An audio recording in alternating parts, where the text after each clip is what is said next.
water through them. So it's, it's a lot happening though. It's so much. Yeah. So before we go into too much, there were a couple of things that I needed to. So there were a couple of mistakes I made before. So in the interview that we did with our Chinese friend, there was a point where I mentioned that President Xi had come to the U.S., and I was completely wrong. I don't even know where I got it from. I saw an article that I thought was saying that. So I was wrong. That didn't happen. And there was something else, but I'll think of it in a minute. But so we're gonna talk through a couple of different things here. Let me get this queued up real fast because I didn't think about that. So there's that, and yeah. So we're gonna talk through a couple of things. I think the first thing we're gonna do is watch a clip and kind of cue off of it, right? So, anything I'm not thinking of before we kick it off and start? I don't know. Let's just go. Let's do it. All right. Okay, folks, on today's show, we have a lot to get to because Donald Trump just gave one of the greatest press conferences in American history. He talked more in this press conference than Joe Biden has for 4 years, and he actually said coherent words, which I know we're not used to it. So I feel kind of spoiled, to be honest with you. We'll get to that. We'll get to Mark Zuckerberg and all the fallout from his announcement that he's killing the idiotic fact-checking programs that have been used as censorious tools. We'll get to Middle East policy from the Biden administration. Let's start with this press conference because, man, oh man, this was a doozy. And it was wonderful in so many ways. So first, I just have to show you a map of what America is going to look like under Donald Trump. It's a map of what America is going to look like. So there you see it. The United States. Okay, you also see the Gulf of America. Now, you might be thinking to yourself, hold up a second. Isn't that the Gulf of Mexico? No, it isn't. It isn't anymore. Donald Trump is going to instruct the federal government to rename the Gulf of Mexico the Gulf of America, and I am here for it. It's fantastic. If you look at that map, about 65% of the coastline along the Gulf of Mexico is in America, so screw it. That's our Gulf, my friends. That is the Gulf of America. Here's Donald Trump announcing. And we're going to be announcing at a future date pretty soon. We're going to change because we do most of the work there and it's ours. We're going to be changing sort of the opposite of Biden, where he's closing everything up, essentially getting rid of $50 to $60 trillion worth of assets. We're going to be changing the name of the Gulf of Mexico to the Gulf of America, which has a beautiful ring that covers a lot of territory. The Gulf of America, what a beautiful name. Yes! Yes. My friend Matt Walsh has suggested that we also rename the moon, to which I say, abso-freaking-lutely we should rename the moon. It's our moon. We put a flag on it. We were there first. Ours. Not China's moon, not Russia's moon, our moon. Deal with it. We need to annex the moon immediately. But actually, really, I think it's pretty amazing that we're renaming the Gulf of Mexico, the Gulf of America. I think it's great. And, who's gonna stop us? Mexico? Sure. They can't even balance a budget or stop the cartels from running their country. So the answer there is no. But that's not the only thing on the manifest destiny agenda list for the Trump administration that I am loving. I'm loving. Donald Trump has now deployed the Crown Prince, Don Jr., to Greenland because that is the next American territory. Go back to our map there for a second. Just want to show you the map. Look how big the United States is going to be. You see right north of us, there's this country that used to be called Canada. As we know, President Trump has been talking about making it the 51st state. And I know that Justin Trudeau is out there tweeting how it'll never be the 51st state. But he has no say in the matter because when we invade, he will be shipped to the Panama Canal to work the Panama Canal. Don't worry, I'll get to the Panama Canal in just a second. That's right. More America is better. It's as you can see on this map. Trumpland, which is huge. Trumpland used to be called Greenland. It will be renamed Trumpland, and it will be made in inherited fiefdom of the Trump family, I would assume. In actuality, we really should actually take Greenland, though, because Greenland actually is quite a vital place territorially. The United States actually spends on the military defense of Greenland. Like right now, we have military bases in Greenland. We use Greenland's northern border in order to protect Arctic shipping. Right now, it is supposedly and officially Danish territory. It is home to the U.S. military's Pituffik Space Base. And of course, it's very important because as ice melts in the Arctic Circle, there are brand new North Atlantic shipping lanes that have drawn interest from Russia and China, and Denmark ain't doing a thing about it. So either Russia and China are going to have impact there, or we are going to have impact up there. Arctic shipping has increased, according to Forbes, 37% over the past decade.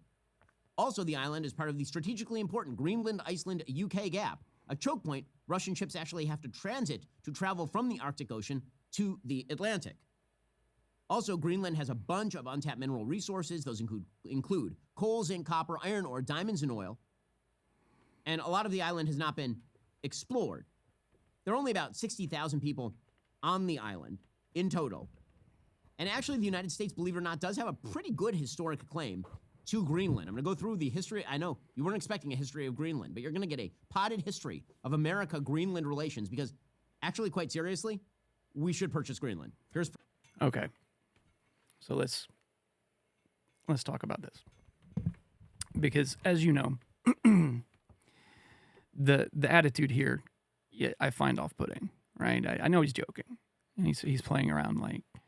But the whole super excited fanboy thing just kind of rubs me the wrong way. And it's because there are a ton of people in this country that feel like, I knew this was going to happen, and I knew we were going to start seizing. I mean, I don't know who imagined it would happen, but I don't know. Am I reading it wrong? What do you think about it? Is it, let's talk specifically about I don't like the way he says taking. He says taking Greenland. But let's say annexation, annexing or purchasing Greenland from the Dutch, from Denmark. But, and then, let's start there. What are your thoughts? Yeah, well, I think it's important that we, obviously, Ben's going to be Ben. But I think it's important to go to Greenland and talk to the people. What do they think about this? Because right now, from our perspective, we are going to cast our judgments and say that, oh, this isn't right. But what do the people want? So I know they're currently under Denmark's rule, and are they happy there? Right. Do they want change? Do they want independence? Right. And they do. So apparently they do have all these natural resources. Does Denmark have the capability to tap into and allow the country to really benefit from the riches and the wealth that are there? Yeah, and I don't know that it's just even a capability consideration. I think that the part of the argument is the fact that there are so many green initiatives going on inside the EU that it prevents them from doing a lot of that. So I think that's a big piece of the pie. But yeah, again, I want to emphasize purchasing it is one thing. Annexing it, through a purchase is one thing. That's how we got most of the U.S., actually. That's how we got Alaska. That's how we got the Louisiana purchase. There's definitely a precedent there for a way to do that. But I don't like it when it's talked as if we're just going to seize it because we'll use it and you won't. That's ridiculous. I don't think that anybody... I hope nobody up is looking at it like that. And I don't think they are. But I haven't seen any evidence of it. But yeah. Well, people are going to try to spin it the way they see it. Yeah. It's interesting. I want to see where this goes. I know that map. I don't know who made the map. Right. It's kind of... Right. I know that they're going to, as far as the Gulf of America, I think that's a real thing. Trump's going to look to do that. Yeah, I think so too. But Trump land. Yeah, that's ridiculous. But yeah, so I agree. The other part of this is the 51st state, calling Canada the 51st state. I think this is an example of a joke just going too far, right? Yeah. Because apparently Trudeau came down to Mar-a-Lago and ate dinner with Trump, and Trump made a joke to that effect. And I think that's what's caused all of this to spin out, because there's also been press statements and stuff from Canadians saying, no, this is not going to happen. This is not okay. Either way, I don't think that's really on the table. But Yeah, Yeah. nah, I don't see that either. The other side of the wall, an anti-European moat. Yeah, that's this this this map is a lot. And in Mexico, they've got labeled as the other side of the wall, and Gulf of America, which I don't know. I mean, I think I don't know. I heard somebody say that 60% or 62% of the land exposure to the Gulf of Mexico right now is American, which again, I don't know. I don't know that this matters, Right. but I mean, if we've got to choose our battles, let's choose them carefully, right? The problem I have with this is, and I often agree with things that Ben says. The problem I have with this is there is half of this country that's sitting there going, I knew this was going to happen, right? This is exactly what we were worried about, and I don't like the idea. I don't even know that I know the best way to put it. I want there to be grace in victory, right? I want there to be humility in victory, and I don't want it to be this happy dance of, oh yeah, look, we're going to drag you, and just watch and enjoy as it makes it uncomfortable. It's a very arrogant, in my opinion, not Ben's, but I'm saying that attitude of just, we're going to get there whether we have to drag you kicking and screaming or not is a very arrogant attitude that is lacking in humility. And I don't think, one of the things we do on this podcast is we talk with people on different sides of issues. And so, for example, Derek, and I think we'll be discussing this the next shoot, but talking with him, he's on the left, and he's somebody that I see as we discuss and explore issues, he kind of moves more and more to the right. It's not that he's moving. I think that he's realizing, and I said moving.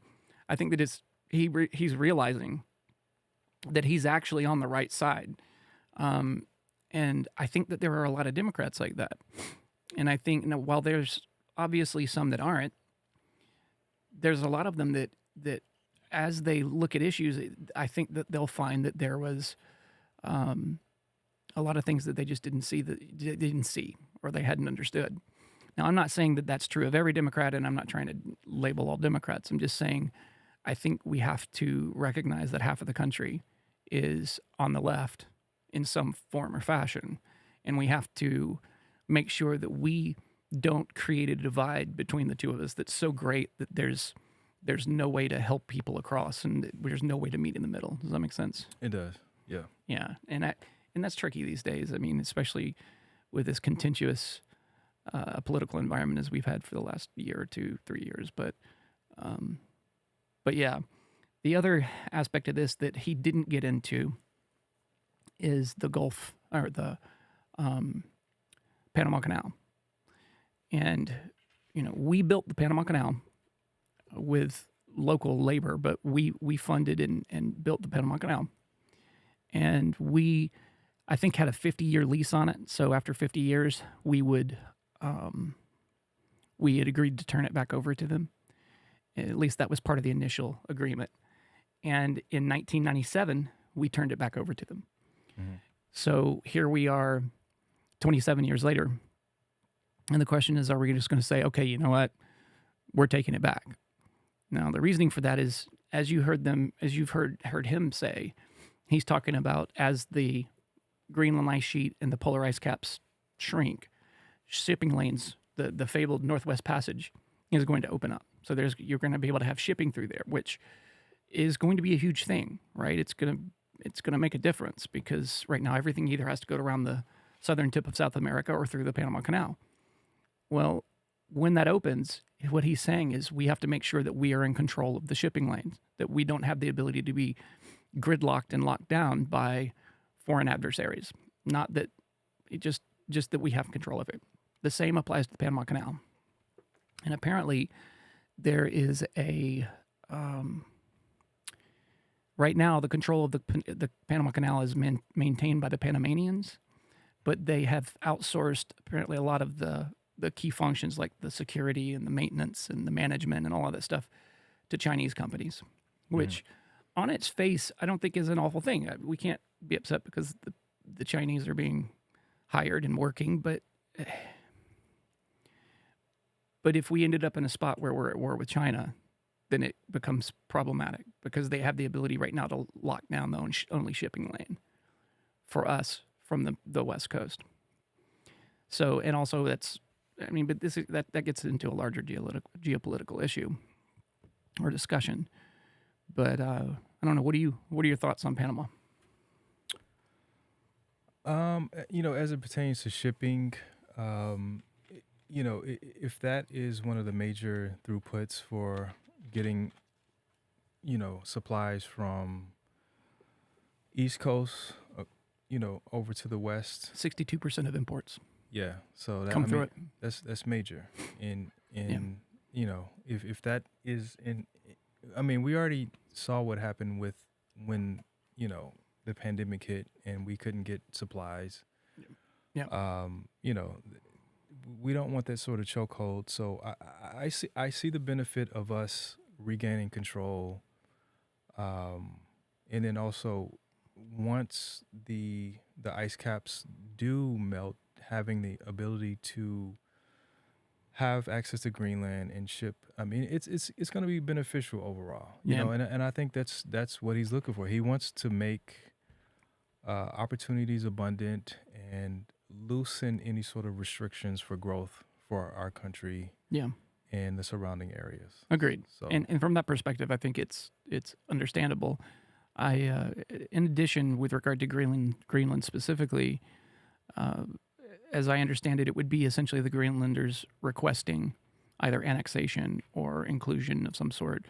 I don't know if they'd vote on it. I don't know how it would be accomplished, but that would be, and then we would make an overture to the Dutch saying, we'll pay you this for Greenland or we'll take over Greenland. Because apparently there's even some questions as to the claim of whether the Dutch actually own it and, whether it's rightfully theirs. I don't know. And I'm not expert level enough to get into all of that. I know that as long as we comport ourselves responsibly and respectfully, that I don't foresee any reasons that should be an issue. But, Gulf of America, I don't have a problem with that. That doesn't strike me as something that matters particularly. All right, why don't we take a quick break? Does that sound good? Yeah, sounds good. All right. 2 seconds. Anyway, but the challenge is, my understanding of the issue is this, is currently the Panamanians have control of the Panama Canal as part of the treaty, and they have farmed out a lot of the maintenance, security, operation, and such to Chinese companies.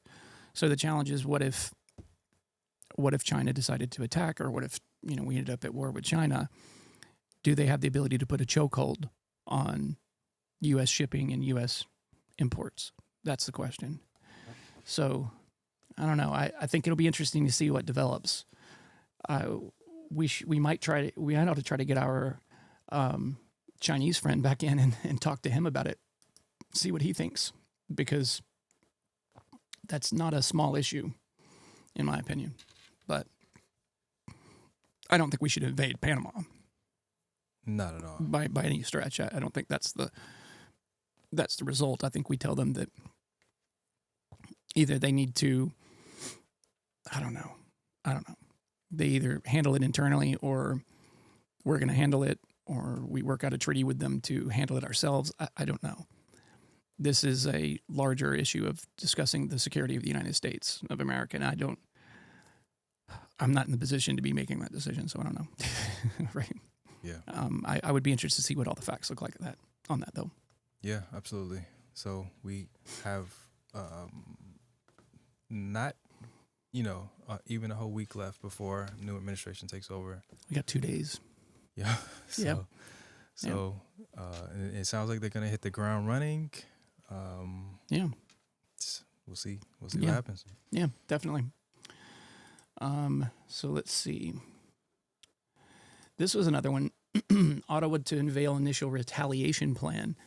I think this is a dangerous road. If we start talking about imposing tariffs and then countries imposing reciprocal tariffs and all of that, I don't know how I'm wanting to see how this pans out, but Canada apparently is passing legislation to be able to respond accordingly. So saying that if the threats of tariffs are imposed, they're going to impose their own tariffs, and I just don't see that as being a good path. I don't know. Well, 2 days, and we'll see how this unfolds. Yeah, I mean, being able to trade goods and make deals with countries, I think that's a major part that allows us to live in a better world. In my opinion. So, of course, if there are restrictions imposed on both sides, then I see more division, and I don't know. I don't know how the world's gonna end. Well, it's a world's going to end. Is that what you said? end up. Okay. I was like, whoa, that's a different topic. I know. Yeah, no, I agree. It's a weird situation if the U.S. were to impose tariffs because they're saying, look, you've been getting over on us, right? You have too much. You're making more off of us than we're making off of you. And the response is to turn around and up the tariffs further. It just seems like a game of cat and mouse that isn't going to do anybody any good. And I don't know that we should be getting into import tariff discussions, specifically with Mexico and Canada, right? NAFTA was supposed to take care of that, the North American Federal Trade Agreement, and it was supposed to allow goods to be transported across the borders without any type of tariff, any type of excise tax or anything like that. And it was supposed to encourage trade, and it did. And as I recall, some of those were rolled back. Some of them, I think it was Trump that exited some of those. So I don't know. We got to get along with our neighbors, man. Yeah, and I mean, I know there's a lot more people smarter than us, of course, in these areas. Let's hope. Well, right. I mean, obviously they have more data than us. Of course. The goal is to make America great again. So yeah. let's let them make it great. Yeah, I hear you. All right, so there is that was Trump. Yeah, you want to get into this? Yeah. Oh, wow. Is this the one you want to watch? Do you want to watch this video on it? Yeah, I do. Let's run it back. Okay. So yeah, apparently there's a meme coin. Explain for those of us that don't know, what is that just the name of the coin, like a Dogecoin, or is it just meme coin? Is that what's the significance of the name meme coin? Is there any that you know? Well, it's a common term. I don't know necessarily what all the implications are there, but generally when you hear the term meme coin, it's kind of here today, gone tomorrow kind of.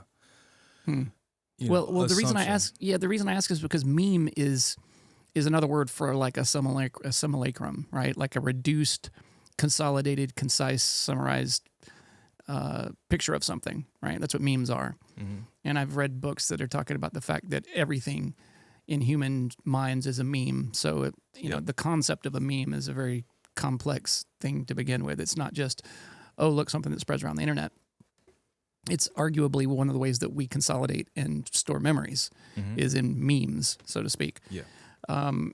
So I'm wondering if that's what it is. I mean, is it supposed to be a kitschy, ironic name? Is that the idea, you think? To represent a certain ideal or concept? Yeah. Yeah, I guess that's what it means. But in the past, all of these coins that were generated and produced to represent a certain concept or business idea or meme, a lot of them have failed. Mm-hmm. So yeah. In the Haktua coin, that. I didn't see what played out there. Did she steal it? Was that what she was doing? Did she intentionally drain the? Well, the thing, what it looks like is the people that partnered on the coin with her, they need to answer some questions. There was there was some suspected rug pulling, like the people that were leading the coin were saying that they're going to hold on to it, but you look at their wallets, and they were clearly selling the coin before Right. they mentioned that they were going to sell it. So Wow. a lot of people lost a lot of money. Yeah. I don't want this sort of thing to be attached to our president. Right. Right. That's So- what I'm thinking. That's why I was wondering, because it seems like I don't know. I don't know enough about this. I don't know enough about this to have an educated opinion. So But I know that you do. You work. You have a considerably more comprehensive understanding of the financial matters than I do. So at least these types of financial matters. So Yeah, I mean, I do look at markets and charts daily. right. I don't so much dabble in crypto, although I did back in 2017. Mhm. Back in 2017, the big thing was, Bitcoin was $1,000 back then. Right. I wish I would have gotten Right. 100 of those. Right. But back then there was this thing called the ICO, initial coin offering. So there was this concept that these new coins are going to be produced, get in early, be a bazillionaire. Yeah. And all of those failed. Right. I bought into coin after coin, and then it failed. And it ended up being that the main thing to do was just to buy Bitcoin, Right. essentially, and just don't delete your password and just forget about it. Right. And then 10 years later, you'll be a millionaire. Right. Essentially. Right. So, Delete your password. delete your password. What do you mean? Because we tend How to. can you get to the purse if you don't have your password? I mean, you can recover it. Okay. Just keep your key safe somewhere. I see what you're saying. Yeah, I see what- but- so but just forget you have access to Forget it you and stop have looking access. at it. Yeah, I got you. Yeah. I got you. That way you don't sell it and say, "Oh, I could buy a car," and Right. Yeah. just let it work, and you continue to work. It kind of reminds me of since we're talking about memes, there's a meme where Kobe Bryant was talking about the whole eggs. Don't put all your eggs in a basket thing. Mhm. He said, "Why not put all your eggs in one basket, and just go get some more eggs?" Right. So, and that's when I think about Bitcoin, I think about that. Hindsight's 2020. I wish I would have just done that Mhm. and been better off. Yeah. But the main point is, there's these little offshoots that come from cryptocurrency. I feel like meme coins are the next risky play, Right. and a lot of people have gotten burned, and I don't want that Yeah. all the way to the leader of the free world. See, that's always the thing that's always confused me, is it seems more like a baking and commerce type than categorization than it does an investment strategy, right? It sounds like, because the whole point of it was to have something that's not bank run, that's not necessarily visible and secure, where you can put your money somewhere and hold on to money outside of the system, so to speak. Mm-hmm. It kind of confuses me a little bit when it's talked about as an investment, right? Because my understanding is it's just money, right? It's supposed to just be money. Mm-hmm. Is that wrong? Is it an investment strategy? I mean, because investments, there's a difference between having a Bitcoin and having mutual funds or having shares in a company, stocks in a company. Regulation being a big one, right? The regulation is just started on the cryptocurrencies, but yeah, do you see it as an investment? Yeah. Yeah.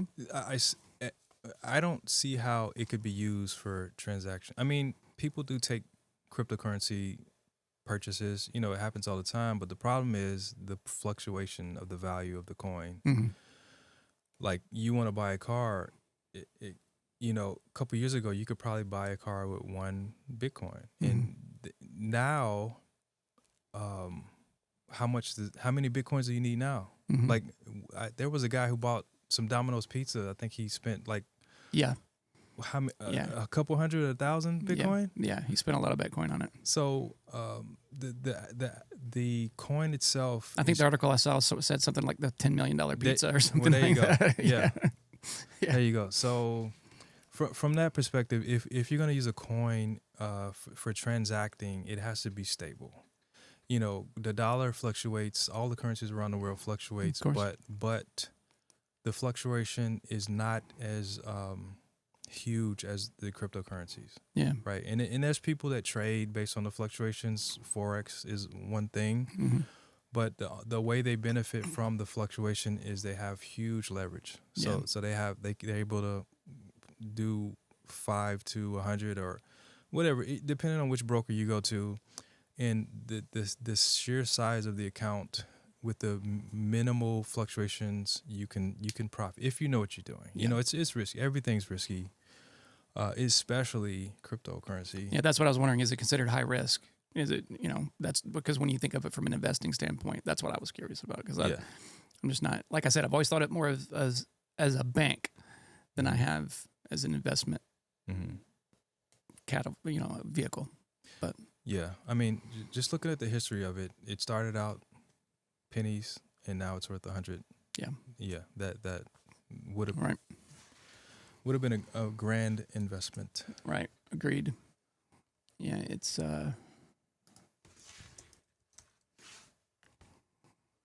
we're not on. Yeah, I'm not gonna find what I'm looking at right now. There we go. Yeah, it's at 102 grand. Yeah. That's yeah. So zoom out a little bit on that chart. Go to maybe 1 month chart there. Yeah, it's up. Well, relatively. Yeah, go to all. There you go. But yeah, that's the. Yeah, so it's definitely there's a pattern there. So you go back to January. Let's see, is this just over 1 year? That's what it looks like. Just back to no. December. This is years. December of 13. No, that's not right at all. This is 2024. This is 2015. Okay, all right. So it goes back to the beginning. It's just this is December 13th, 2014. It first spiked in 2017, and then it peaked even more. Yeah, went dormant, then it spiked, and now it's at 100. So now we're spiking. So if history repeats itself, it's probably going to have another huge decline. Well, I think that depends on the market cap, right? So right now it's at a $2.1 trillion market cap. So depends on if a lot of people were to start investing in it, then it would go up. It would spike again. Well, we're in a spike right now. Right, right. Well, I'm saying, I got you. Yeah. Hold time is 100 days. All-time high is 108. So we're not far off the all-time high. Yeah, I think we just hit 108 a couple of days ago. Right. There's 19.8 million Bitcoins in circulation. Yeah. And then there is talk, which I heard that Trump was talking about having a national Bitcoin reserve. Yeah. Which that is further fueling this push here. Now the question is are they going to buy a bunch of Bitcoin, or is it just that they're going to take the Bitcoin that was seized through federal raids or whatever and just roll put that right into the reserve. Right. So that remains to be seen. So there's a lot of things going on. Yeah. Okay. Well. And then I think we had a video queued up. A guy was commenting. Yeah, sorry. Yeah. This one. Yeah, there we go. Check it out. You ready? That's what he's talking about. I don't know what to say. I really am at a loss. I was just streaming, and somebody told me that Donald Trump had launched an official meme coin, and I was like, there's no way it's true. He's trolling. But yeah, it looks like not even an entry-level web designer created. I mean, this is a very. I mean, look at Trump. Like, I don't even what are we doing here? And guys, like, they don't even try and hide how ridiculous this coin actually is. So Donald Trump tweets this out or posts it on X. My new official Trump meme coin is here. It's time to celebrate everything we stand for, winning. Join my very special Trump community. Get your Trump now. And obviously, if you're familiar with crypto, there are so many Tigers that have Trump. But this one, the coin is called Official Trump. And I mean, this looks like it's done by a third. Like, this is not.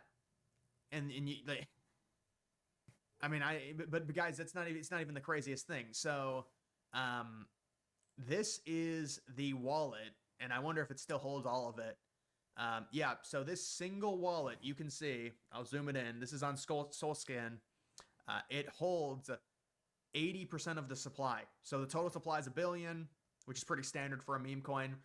It holds 800 million, $1.4 billion. 4.1. And it also has some X community. Maybe it was donated that or something. It's like 100K, all in Doge, official Elon. I'm guessing these accounts started sending Trump these things, you know, so they could kind of get noticed on the wallet, because that happens with wallets. The cluster map. Bro. I mean, what are we doing here? You know, like, guys.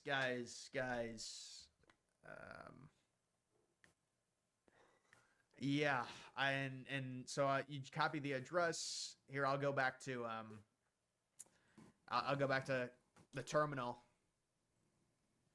and look, and you can just see the coin is. I thought it was trending #1. Coin's up to $5.84. It's almost past 6 billion in terms of market cap. I mean, I don't. That's huge. Yeah. That's bigger than Bitcoin. Why would there be one single wallet that controls 80%? Like, look at this coin. Official Trump. This is not even a meme. It's just Trump. It says Sorry. official. No, you're fine. 19 hours. So I think it's This up to is so $30 strange. now. This is. Really? It's got a score of 45. There are currently 6 reports that this pool is suspicious. Yeah. I want to go to a token sniffer and look this coin up, but you guys can see just based off of this, there's not a single social to go to. They don't have any of their socials linked. This was created 13 hours ago. It was just, it just tweeted out by Trump an hour ago. So the coin's been out for a little while now. And what's it been now? Days? It's not on CoinGecko. They launched it yesterday. Yesterday. Friday. Yeah, Friday after 9 p.m., I believe. Okay. This So is we're just at- very. I mean, why would here's the bubble map right here.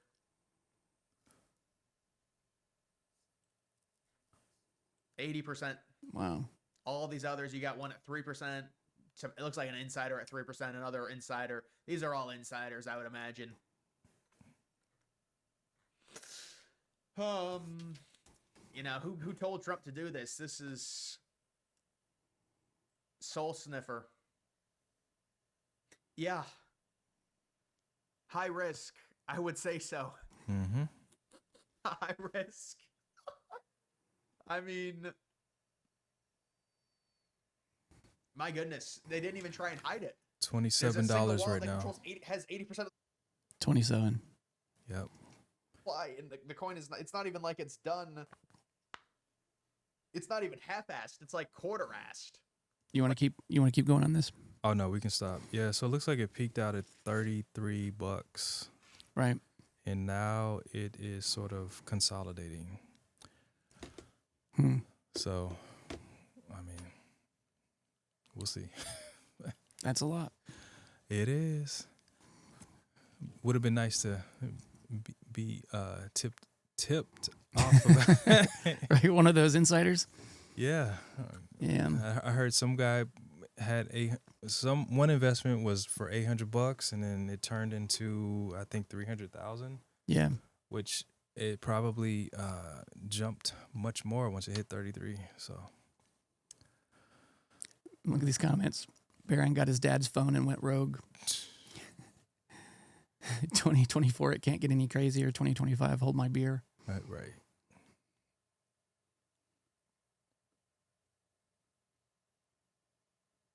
Yeah, so Monday we'll see where this thing ends up. Hawk 2, a girl attacks again. Yeah, right.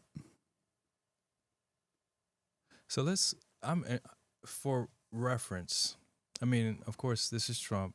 The other one was the Hawk 2, a girl, but there's clips about how her meme coin adventures went. Right. Yeah. Which I think hers pretty much. I don't even think it lasted a day. I think it spiked instantly, and then the dump occurred shortly thereafter.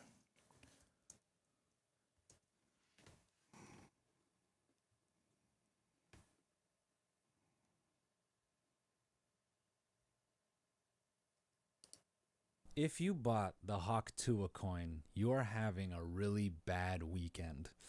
I'm going to talk to you in a second, but first I want to catch everyone else up. If you don't know, the artist, formerly known as Hawk Tua Girl, the lady with the most lucrative loogie, aka Miss Haley Welch, is in big trouble because she got her big old talons invested in a little crypto project, affectionately referred to as Hawk Tua coin. I don't think that's the actual name, but that's what I'm going to call it going forward. The general opinion is that it was a scam, and if you want the nuanced details about that, you can head over to CoffeeZilla's channel because no one is doing a better job covering off on the details of the scam than him, and I'm not going to pretend that I will. I feel for everyone that bought Hawk Tua coin. I really do.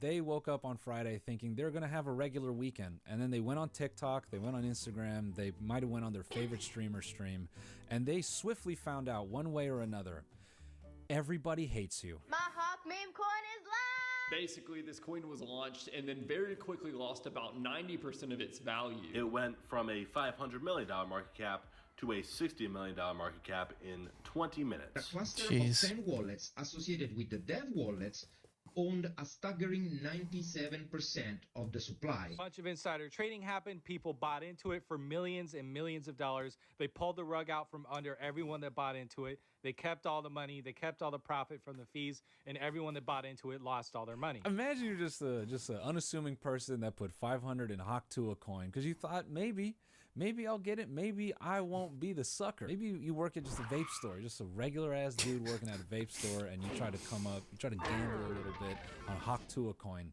You gotta sit there and know everybody hates you. All kinds of strangers from the internet think you're stupid. They think you're the dumbest person to ever walk this earth. I feel for you. That's a tough spot to be in. Now, if you're Miss Haley Welch, the demon of dialogue, some people actually are defending you. I know that doesn't seem likely, but I did manage to find one. Kinda on Hawk Tua's side, because having your people buy up your crypto to artificially inflate its value and attract others is just the stock market equivalent of posting on Instagram and immediately texting your friends to like and comment. God forbid a woman learns how to play the system. Right. On the side of that is a large majority of people saying the exact same thing. Haley, you're going to jail. The SEC is going to come for her ass. There is no way that's going to slide. The Hawk Tua girl is going to jail. That's plain and simple. She is going to jail. Hawk Tua's gone to prison. She's got to talk to a judge. She scammed 1,000 hearts. Now she's stuck in the sludge. She might get in some serious shit. Okay, see you later, bye. And they might be right, but correct me if I'm wrong. Doesn't this fall under white-collar crime, which means she's going to cool jail? I don't think the artist formerly known as Hawk Tua is going to be going to a maximum security prison. She's going to join the pantheon of other scammers. Billy McFarland, creator of Firefest. Right. King aficionado Martha Stewart. And this long list of other cool people that have been to cool jail. Now, on the off chance, Haley, if you're watching this, you do get sent to a maximum security prison. We've left some resources in the description to help you out just in case you need some tips on how to operate in there. But honestly, I'm optimistic you're going to end up in a cool prison. But when you're going to go on a long trip, you kind of want to make sure you're picking the right hotel. So I thought we'd do that for a second here. Okay. This is just a... Yeah, maybe he's trying to get the funds to pay for Greenland. Right. You know? Right. So, Well, yeah. Fun times. That's a lot. 2025. Here we come. What a time to be alive. Right. Here we come. So, yeah. Well, if is it established now that they just stole the money? Is that what happened? They just pump and dumped it? No, not yet. I think we need more time. It's, you know what? The duration of these coins, the pump and dump, usually the window's really short. Mm-hmm. This one has lived a lifetime compared to those Mhm. thus far. So I'm not gonna invest anything in it, but I'm just gonna be I'm gonna watch it and see what it does. Okay. Well, let's see. You want to anything else you want to cover? Was there something else that I don't remember if we had one more or not? We hit up on. There's so much to talk about. Kind of get the zebra effect. If we sit here and stare at it all. Well, yeah, we're gonna have before the next episode we shoot. We'll have the inauguration in 2 days. Mm-hmm. I saw something, some news around the fact that. Let me make sure I get this right. That multiple police departments were saying they wouldn't work with the Maryland PD. And they were saying they wouldn't provide inauguration support for the Capitol Police. Let's see.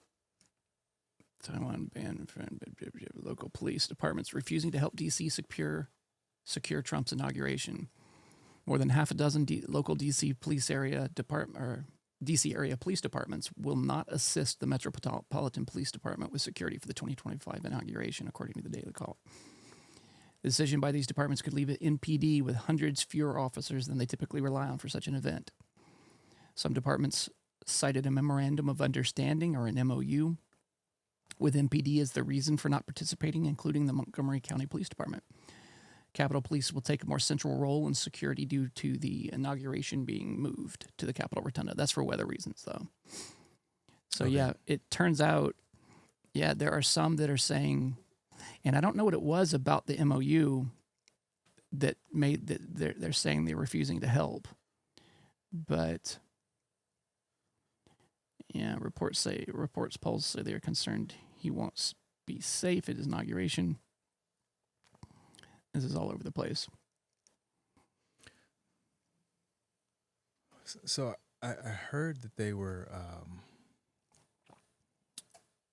that it wasn't going to be held outdoors anymore, but you say that's weather related? Because it's supposed to be -5 degrees. Oh no! Okay. On the day of.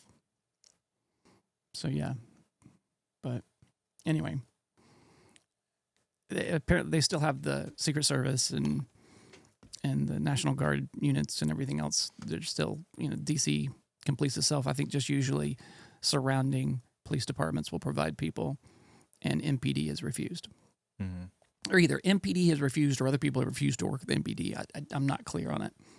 Let's see what it says specifically. It says local police are refusing to help secure Trump's inauguration. Here, let's just watch. Our entire police department will be activated for the presidential inauguration.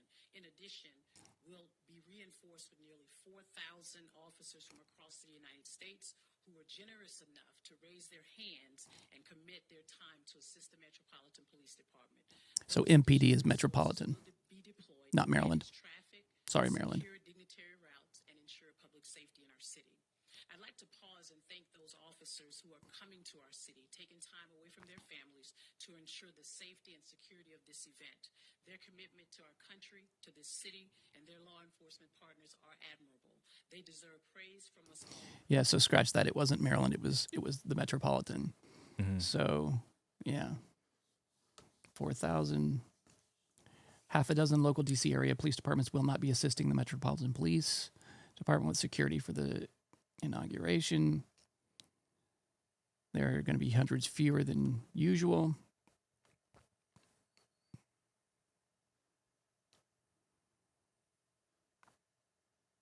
Because of a dispute over a memorandum of understanding or agreement between departments.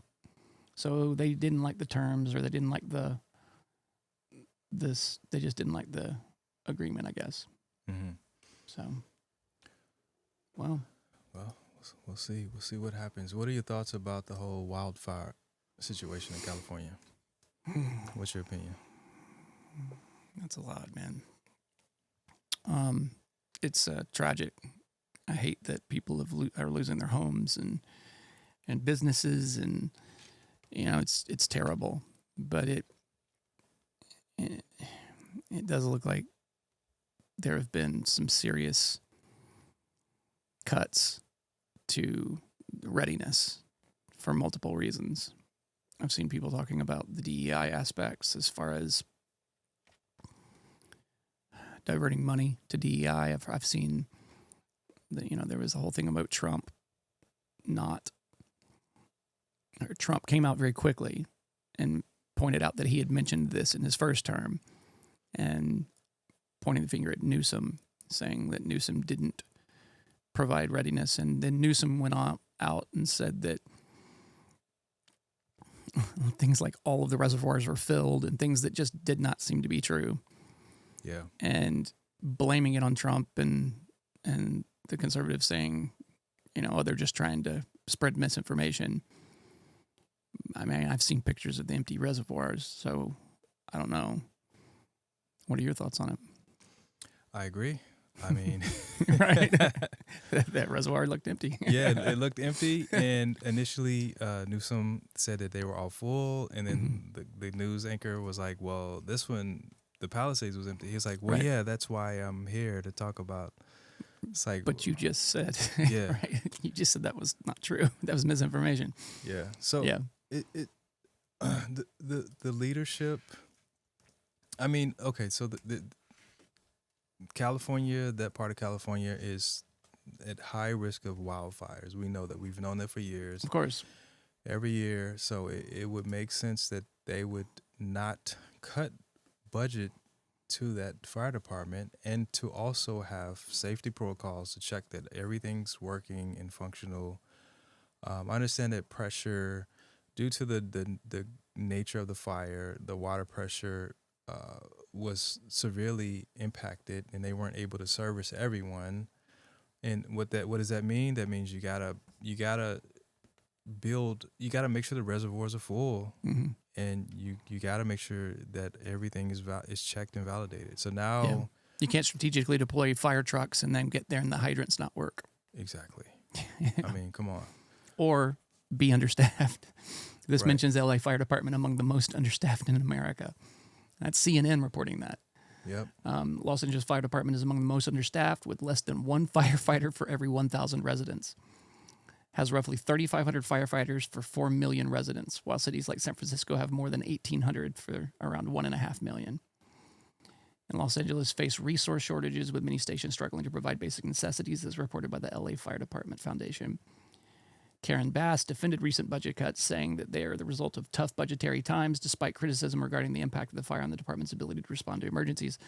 This is one where they cut like $20 million from the budget, and it may have been 18. I'm sure I'm rounding in there, and they just that between that, and then there was the DEI video that went out where the person was saying, it's very important that people see people that look like them show up to their emergencies, and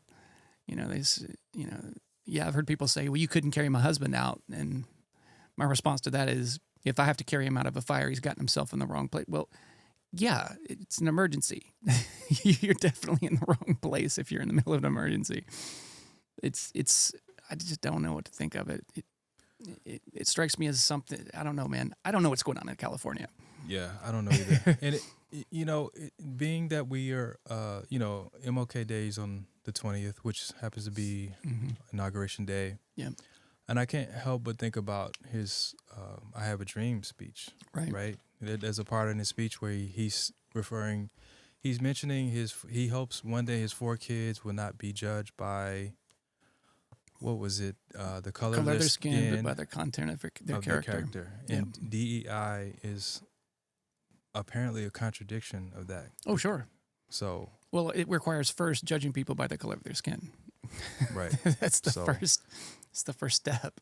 Is we have to create these protected categories for people based on these areas. Yeah, and use that to So, it's the opposite of a meritocracy. That's the challenge.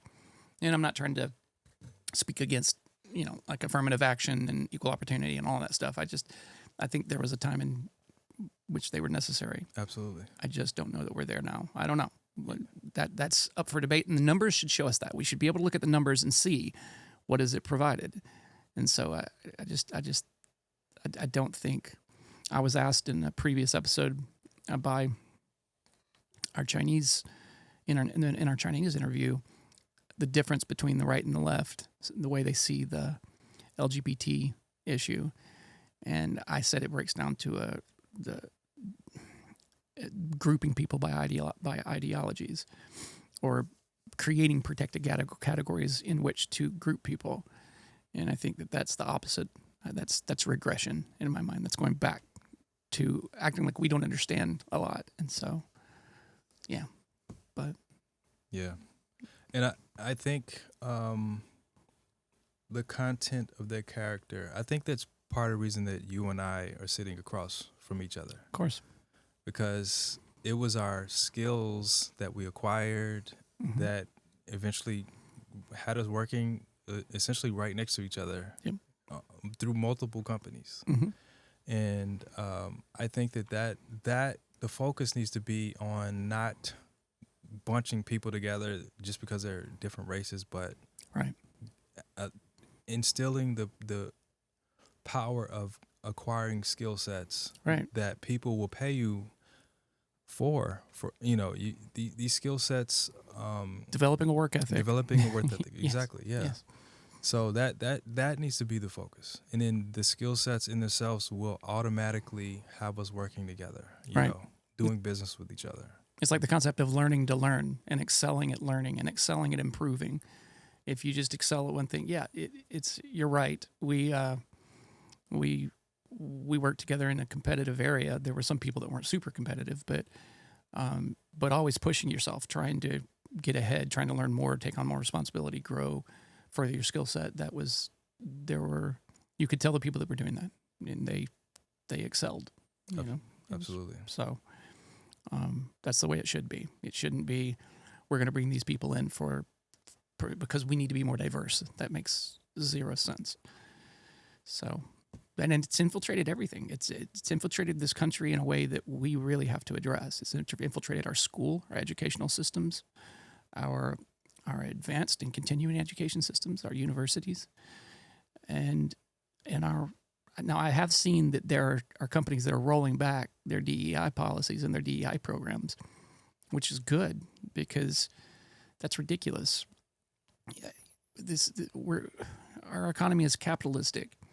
You're not aiming for a more diverse company. You're aiming for a more profitable company, which is to say a more effective company.